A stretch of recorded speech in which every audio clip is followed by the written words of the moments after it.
Familia que nos quiere cantar a capela algo porque me has dicho que cuidabas a amiga tuya. Cuidado.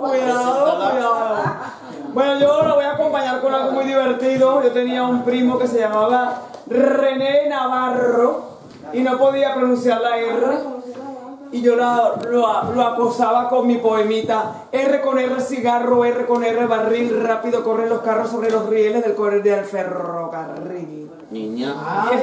Que no lo repiten, ahora que no lo repiten. R con R cigarro.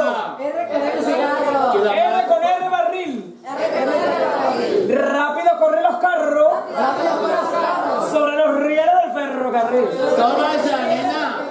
Mírala. Y aquí les presento a la Nuria Navarro, que no viene en carro ni viene en abril. Es hoy que viene. Nuria Navarro. Sí. Y nos va a cantar nos va a cantar una canción de Rod Stewart.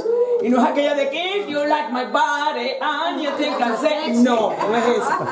Es otra que yo no la conozco, pero ella la va a cantar a capela, mi amor. Prepárense.